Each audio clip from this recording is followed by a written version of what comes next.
Et si nous parlions cinéma par Emma Goldberg.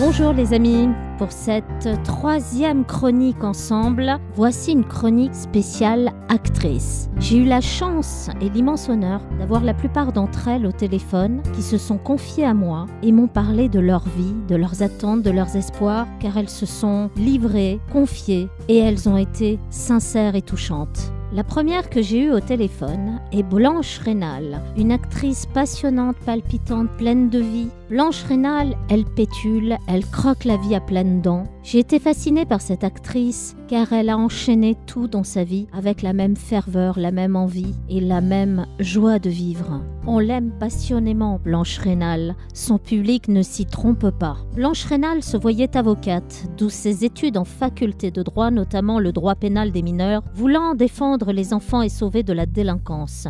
Une femme de conviction, une héroïne au grand cœur. Elle était extrêmement timide, donc elle prit des cours de danse, de piano. Elle aime terriblement l'écriture depuis son plus jeune âge. Elle écrira plus tard pour la télé et fit beaucoup de tournées au théâtre. Elle définit son métier comme sa vie, comme des moments, des rencontres qui ont bouleversé et changé sa vie, une vie pleine de richesse intérieure. Elle plaît beaucoup aux réalisateurs, Blanche, car elle est très photogénique. Après le cours Simon, Blanche Rénal participe au festival de Sarlat, où elle joue Shakespeare et l'amour de Julien Berthaud. Puis elle jouera Tourne, Marche ou Crève de Joseph Mundy au Café Théâtre, avant de participer au festival d'Avignon dans la pièce Le Week-end des Patriotes de Georges Coulonge. Elle obtiendra le rôle principal dans le nouvel appartement de Goldoni au Grenier de Toulouse. Son premier rôle au cinéma sera dans le film Que la fête commence de Bertrand Tavernier. À la télévision, elle tourne pour Marcel Bluval et Denis de la Patelière, Au plaisir de Dieu de Robert Mazoyer et Les allumettes suédoises de Jacques Hertaut. Marion Sarraute la fera jouer dans Les Cordiers, Juge et flic, puis lui donnera le rôle de la secrétaire de Johnny Hallyday dans un sketch avec Nathalie Baye dans une émission des Carpentiers. Blanche Rénal a joué avec les plus grands réalisateurs français, mais pas que. On a vu Blanche Rénal dans Le Paris, Paparazzi, Belle Maman, Vive la France avec Michael Youn, Les 5 dernières minutes et tellement d'autres rôles.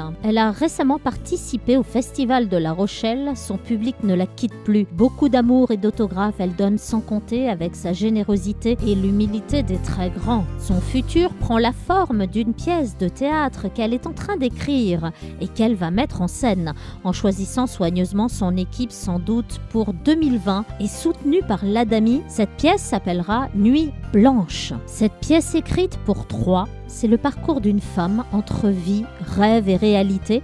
Elle aborde les thèmes des hommes, de la vie, du métier. Elle nous parle aussi de son amour pour la nature et les animaux, notamment avec une colombe qui lui a appris la tranquillité selon ses propres mots. Blanche Rénal veut parler des belles choses poétiques à travers cette pièce, dans la vie en général, et nous faire rêver. Ainsi donc, Blanche Rénal, dans Nuit Blanche, cette pièce, elle y dresse un parcours de femme avec beaucoup d'humour et d'élégance. Ce projet sera très gai. Actuellement, vous pouvez retrouver Blanche Rénal dans la publicité d'Af le Loup avec Gérard Hernandez, le sublime acteur de scène de ménage qui l'interprète habituellement avec Marion Gamme, que j'adore. Dans cette publicité, Blanche Rénal et Gérard Hernandez se donnent la réplique à la télé pour notre plus grand bonheur entre cinéma et théâtre de boulevard dans cette publicité qui nous fait mourir de rire. Elle est comme ça, Blanche Rénal, pétillante, pétulante, incarnant la joie de vivre et l'expérience. Cette actrice n'en a pas fini de nous faire rêver, de brûler les planches et de nous donner tout son amour.